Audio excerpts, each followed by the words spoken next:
Hey everyone, welcome back to my channel. My name's Timmy Treacle, also known as Horror Fan for Life, and I got a couple of top 10 lists I'm going to do for you guys today. The first one is my top 10 Richard Dreyfuss movies.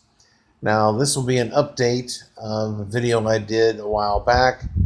I know it's been a while since I've done it, but I love Richard Dreyfuss.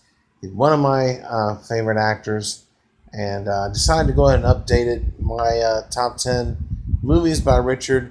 As I watch more and more movies by these actors and actresses, I will redo their top 10 lists.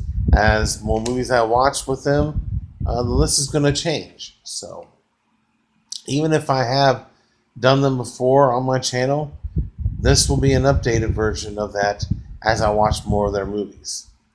For example, Samuel L. Jackson, I've seen over 60 of his movies.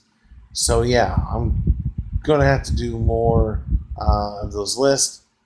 But without further ado, though, these are my top 10 Richard Dreyfuss films.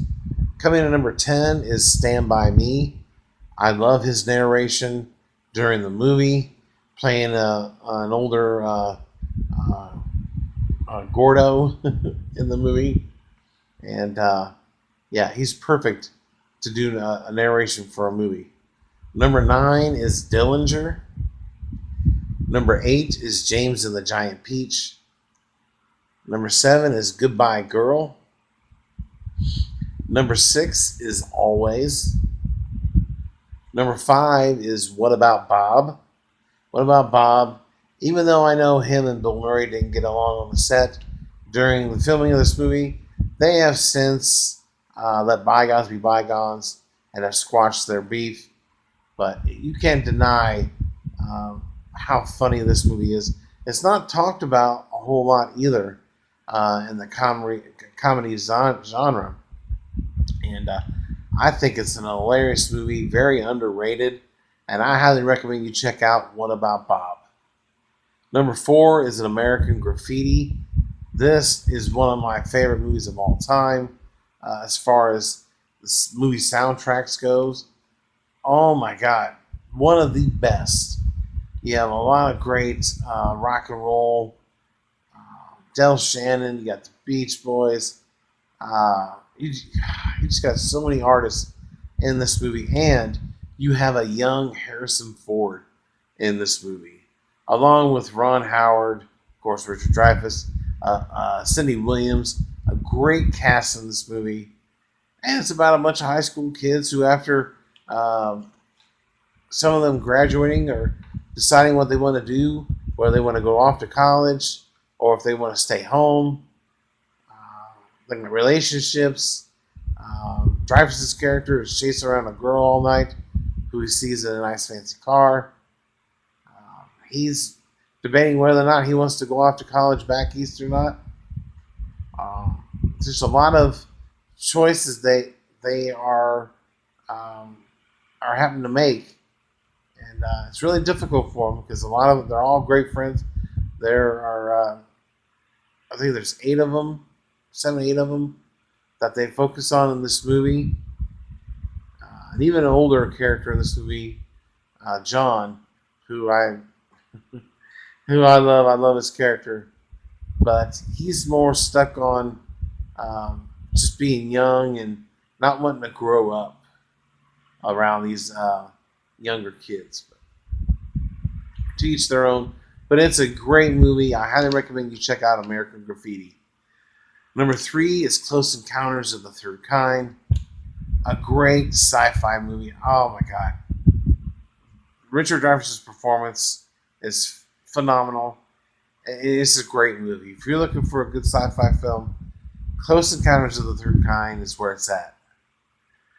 Now, my number 1 and my number 2 are neck and neck. They're 1A and 1B.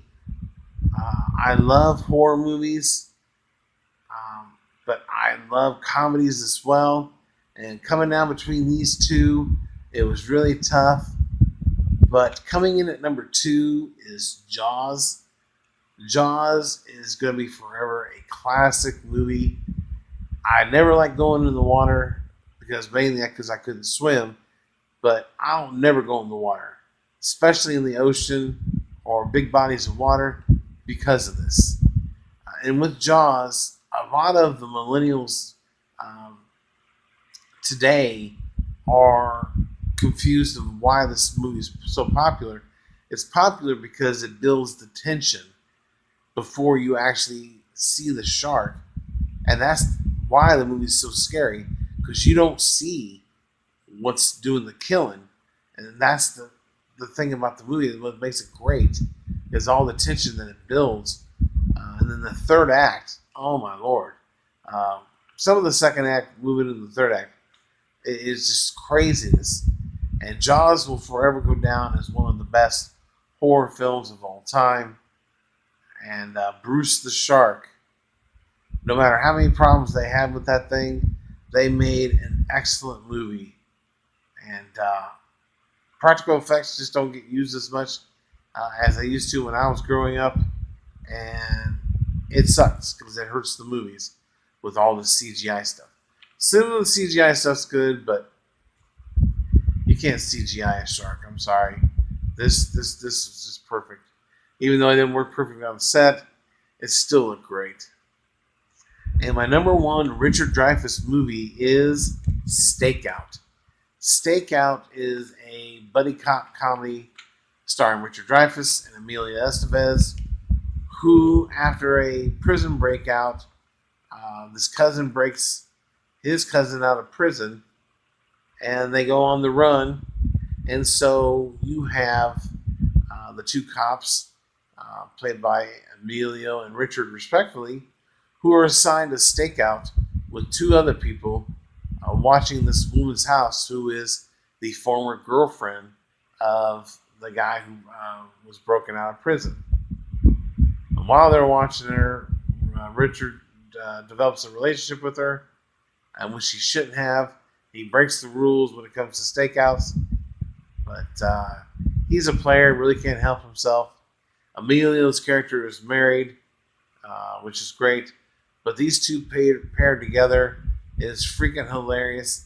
They did make a sequel, which isn't as good as the first, but still serviceable. But I highly recommend you check out the movie Stakeout. You will not be disappointed. It is a hilarious movie. Check it out. And so there you have it. Those are my top 10 Richard Dreyfuss movies as of 2020. So in the comment section below, give me your top 10 Richard Dreyfuss movies. If you don't have a top 10, then give me your favorite, or give me a top 3. Whatever you got, drop it in the comment section below. And as always, if you're new to this channel, don't forget to click the subscribe button, hit that notification bell, and if you like this video, hit the like button. But thanks for watching. Stay tuned for many more movie reviews, TV show reviews, trailer reviews, top 10s, and rankings. I thank you for watching, and check you later.